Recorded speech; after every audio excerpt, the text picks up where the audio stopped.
हाँ जी, तो आप सब कैसे हो। मैं अर्पण अहिरवाल फिर दोबारा आपके सामने एक नई व्लॉग में। तो मेरा व्लॉग देख रहा है जो लेटेस्ट 3 व्लॉग्स है, मैंने आपको यही बताया है कि यार उसमें जो भी फ्लाइट्स बैन हुई है इंडिया पाकिस्तान से कनाडा के लिए, तो उसकी अपडेट आ गई है। जिस छोटी सी बात के लिए सब कंफ्यूज थे कि जो इनडायरेक्ट फ्लाइट है क्या हम वो ले सकते हैं और कनाडा आ सकते हैं। तो गाइस आज के व्लॉग में हम इसी की बात करेंगे। इसके लिए गाइस जिसने वो वीडियोस नहीं देखी आप वो जाकर देख लीजिए, उसके मैं डिस्क्रिप्शन में लिंक दे दूंगा। और गाइस अगर ये वीडियो आपको अच्छी लगे तो लाइक शेयर एंड सब्सक्राइब करना ना भूलें। तो गाइस ये जैसे इनडायरेक्ट फ्लाइट की बात की जा रही है क्योंकि वही एक ऑप्शन गवर्नमेंट ने नीचे लिखा हुआ है। मतलब लोगों को लग रहा है कि क्या कोई चांसेस हैं अभी भी कनाडा ट्रैवल करने के लिए। तो गाइस बिल्कुल हैं, बट मैं लास्ट में आपको सजेशन बताऊंगा कि मैं क्या सजेस्ट करता हूँ आपको, यार आपको करना चाहिए या नहीं, तो आपको क्या डिफिकल्टीज आ सकती हैं। तो गाइस पहली चीज़, हमारे पास 3 ऑप्शन है। इनडायरेक्ट फ्लाइट का मोस्टली जो ले ओवर होता है वो जर्मनी में होता है, लाइक फ्रैंकफर्ट में होता है, या फिर आप यूएसए के थ्रू भी जा सकते हैं। और जो आपको यूके था, जो लंदन ऑप्शन है वो तो है नहीं क्योंकि उन्होंने भी बैन कर रखा है। तो आपके पास ऑप्शन बड़े लिमिटेड हैं। वो ऑप्शन मैं बताता हूँ। एक तो आप जर्मनी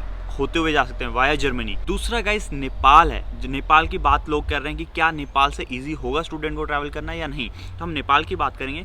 थर्ड चीज़ है यूएसए से ट्रैवल करना वर्थ इट है। अगर करते हैं तो क्या प्रॉब्लम्स आ सकती हैं और हमें क्या क्या चीज़ें फेस करनी पड़ेगी, क्या क्या प्रोसीजर है यूएसए से कनाडा ट्रैवल करने की। तो इन्हीं चीज़ों के बारे में हम बात करेंगे गाइस।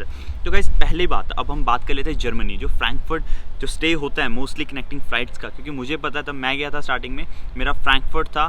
तो गाइस अब वो बात कर रहे हैं कि जो मैं आपको कल बता रहा था कि यहाँ से तब जाते हैं, ले ओवर है वहाँ पे 1-2 घंटे का, और फिर आप कनाडा जाते हो, तो वो चीज़ अप्रूवल करेगी गवर्नमेंट, या फिर आपको वहाँ पर खुद उतर कर कुछ दिन रहकर वहाँ पे कोविड टेस्ट करा कर देन आपको जाना पड़ेगा। तो गाइस पहली सी बात, अगर आप जर्मनी जाते हैं तो कई चीज़ों का ध्यान रखना पड़ेगा कि जर्मनी गवर्नमेंट भी आपसे पहले कोविड टेस्ट मांग रही है। जो प्री डिपार्चर टेस्ट होता है 72 आवर्स पहले, वो मांग रही है। और ये 72 आवर्स नहीं है जर्मनी के लिए, जर्मनी 48 आवर्स मांगती है। मतलब आपको 2 दिन के अंदर ही टेस्ट होना चाहिए कोविड का, फिर ही आप जर्मनी ट्रैवल कर सकते हैं। तो गाइस ध्यान रखिए, सारे कोविड सेंटर हरदम एयरपोर्ट पर नहीं होते।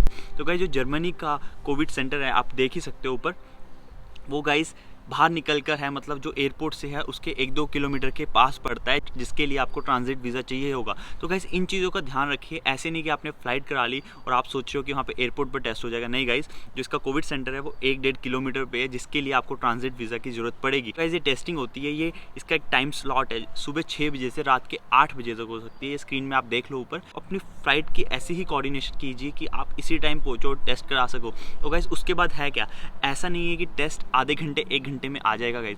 तो वो टेस्ट आने में भी टाइम लगेगा। जब तक टेस्ट नहीं आता आपको वहाँ स्टे भी करना पड़ेगा, होटल भी बुक कराना पड़ेगा। तो गाइस आप देख लो, आप इतने एक्सपेंस अफोर्ड कर सकते हो तभी ट्रैवल कीजिए। पहले तो आपने इतनी महंगी टिकट कराई है जर्मनी तक, देन जर्मनी से कनाडा की भी आगे टिकट होगी, कोविड टेस्ट फिर कराना पड़ेगा फ्रैंकफर्ट में, उसके बाद आपको होटल स्टेज करने पड़ेंगे वहाँ पे। तो गाइस आप देख लो, फिर आपको ट्रांजिट वीज़ा अप्लाई करना पड़ेगा। तो गाइस ये बहुत कॉम्प्लिकेशन है। अगर आप फिर भी चाहते हो ट्रैवल करना तो वो आपके ऊपर है, बट मैं ये बोलूँगा ये कोई वर्थ इट नहीं है, क्योंकि कनाडा आप 1 महीने 2 महीने बाद भी जा सकते हैं, क्योंकि कैनेडियन गवर्नमेंट तो चाहती ही है इमिग्रेंट्स आएँ। तो कोई वो ऐसा नहीं है कि वो बंद कर देंगे इमिग्रेंट्स को बुलाना। केसेस एकदम से बढ़ रहे हैं, इसको कंट्रोल में करना चाहते हैं। जैसे ही कंट्रोल होता है इन्होंने वापस खोल देना है। तो इसके लिए आप पेशेंस कीजिए, और जैसे 1-2 महीने में वापस से रेस्ट्रिक्शन अप होती है, आ जाइए कनाडा। तो अभी के लिए मैं ये सजेस्ट करूँगा जर्मनी ना जाइए, और ना ये ऑप्शन मुझे ठीक लग रहा है पर्सनली। तो गाइस आप दूसरी बात कर ले नेपाल की। नेपाल के लिए बहुत लोगों के क्वेश्चन, नेपाल से हम जा सकते हैं वाया नेपाल। नेपाल से लोग इसके लिए प्रेफर करते हैं क्योंकि वहाँ के लिए हमें वीज़ा नहीं चाहिए होता। बट यार जो नेपाल की गवर्नमेंट है उन्होंने भी रूल एक निकाल दिया है कि अगर आपको इंडिया से आना है तो आपको एक वीज़ा के लिए अप्लाई करना पड़ेगा। जब आप ट्रैवल करोगे इंडिया टू नेपाल, आपको ट्रैवल इंश्योरेंस भी चाहिए। तो गाइस ये चीज़ें ध्यान में रखना कि मतलब नेपाल गवर्नमेंट को भी पता है कि इस टाइम इंडिया में केसेस बहुत बढ़ रहे हैं, उन्होंने भी वीज़ा के लिए बोल दिया है। आपकी हेल्थ इंश्योरेंस होनी चाहिए और मिनिमम 7 डेज़ का आपका स्टे का अप्रूवल होना चाहिए कि आप 7 दिन कहाँ रुकने वाले हो, फिर ही आपको नेपाल में जाने दिया जाएगा। मतलब आपके पास इंश्योरेंस होनी चाहिए, 7 डेज़ का स्टे होना चाहिए, वीज़ा अप्लाई करना है गाइस, और वहाँ पर भी आपको टेस्ट कराना है। मतलब जो प्री डिपार्चर टेस्ट होता है वो तो हर कंट्री के लिए होगा। आपको दिल्ली से जैसे ही आप बोर्डिंग करोगे उससे पहले आपको 72 आवर्स पहले टेस्ट करा के जाना पड़ेगा। उस कंट्री में जाकर आपको फिर कराना पड़ेगा, और फिर उसके बाद आप कनाडा जाओगे। तो गाइस ये देख लो वर्थ इट है या नहीं, क्योंकि आपको देखो नेपाल में जाके 7 डे का खर्चा उठाना है, कोविड टेस्ट कराना है, उसके बाद गाइज आप ये ट्रैवल इंश्योरेंस होनी चाहिए, उसके बाद गाइज आपका कोविड में टेस्ट लगा है। मतलब ये बहुत सारी कॉम्प्लिकेशन है। मतलब आप क्यों ट्रैवल करना चाहते हैं, आप 1-2 महीने रुक के चले जाइए। जो भी आप देख रहे हो कि कोई ऑल्टरनेटिव ऑप्शन बनता है तो चले जाएंगे। इस प्लीज़ ऐसा मत सोचो, मेरे अकॉर्डिंग ये वर्थ इट नहीं है नेपाल से। हाँ, मुझे जो एक ऑप्शन ठीक लग रहा है, मतलब 50-50% मुझे ठीक लग रहा है वो है यूएसए से ऑप्शन, और मैं वो बता देता हूँ क्यों सही है। देखो गाइस, यूएसए का एक ऑप्शन मुझे अच्छा क्यों लग रहा है, आप दिल्ली टू यूएसए जाते हैं और यूएसए टू टोरंटो आते हैं, आपको फिर वही चीज़ करानी पड़ेगी। तो ये ऑप्शन यूएसए में भी एक ऑप्शन है जो अच्छा है, बाय एयर अच्छा नहीं है, बाय लैंड अच्छा है। अब मैं इसमें फ़र्क बता देता हूँ। अगर आप बाय एयर जाते हैं तो फिर तो सेम ही चीज़ पड़ेगी दूसरी कंट्रियों की तरह, आपको प्री डिपार्चर टेस्ट कराना है दिल्ली, यूएसए पहुंच के आपको फिर टेस्ट कराना है, तब तक आपका रिजल्ट नहीं आता, आपको वहाँ स्टे करना है, देन आपको फिर कनाडा आना है, फिर यहाँ पे टेस्ट कराना है और फिर 14 डेज यहाँ पे स्टे करना है। तो गाइस ये कॉम्प्लिकेशन है बाय एयर हर कंट्री में। जो यूएसए से आ रहे हैं बाय लैंड, उनके लिए एक चीज़ है, हमारा 3 डेज क्वारंटीन होता है होटल का, वो आपके पैसे बच जाएंगे। जो बाय लैंड आ रहे हैं उनको 3 डेज गवर्नमेंट ऑथोराइज होटल में स्टे करने की ज़रूरत नहीं है, वो सीधा अपने 14 डेज क्वारंटीन प्लेस पे जा सकते हैं, जो कि अपना प्राइवेट घर भी हो सकता है। तो ये फ़ायदा है कि आपका जो $1000 $1100 है वो आपके बच जाएंगे, एक एडवांटेज है। बाकी सारी चीज़ें सेम होगी।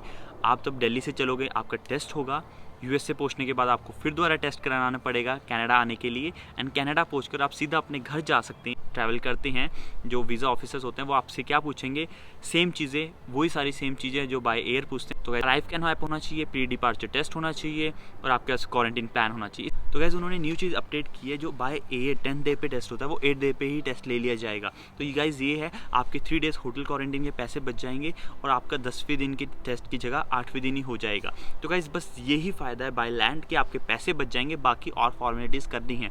तो गाइज ये 50% मुझे ठीक लगता है कि कुछ हद तक अगर आपको इमरजेंसी है तो आप ये वाला ऑप्शन ले सकते हैं। गाइज ये थी आज की अपडेट, पर मेरा सजेशन मैं पर्सनली यही बोलूँगा गाइज कि यार क्या है आने का, सारी चीज़ें वहाँ पे हो रही है, 1 महीना 2 महीना रुक कर आ जाओ, इतनी क्या जल्दी है, इनको इमिग्रेंट्स की ज़रूरत है, आपको बुला ही लेंगे। जैसे ही कंट्रोल में होता है इन्होंने वापस बैरियर्स अपलिफ्ट कर देने हैं, तो आप ऐसी टेंशन मत लीजिए कि आगे कोई प्रॉब्लम आएगी, आपको बुला लेंगे। अभी इतनी कॉम्प्लिकेशन, इतने पैसे लगाने मेरे अकॉर्डिंग वर्थ इट नहीं है। तो गाइज प्लीज़ बी पेशेंट। तो गाइज आज की वीडियो में यही था। अगर आपको अच्छी लगी हो तो लाइक शेयर सब्सक्राइब करना ना भूलें और बेल आइकन भी दबा दें ताकि मेरी कोई वीडियो आप मिस ना करो। तो गाइज थैंक यू, मिलते हैं नेक्स्ट व्लॉग में, तब तक के लिए बाय बाय।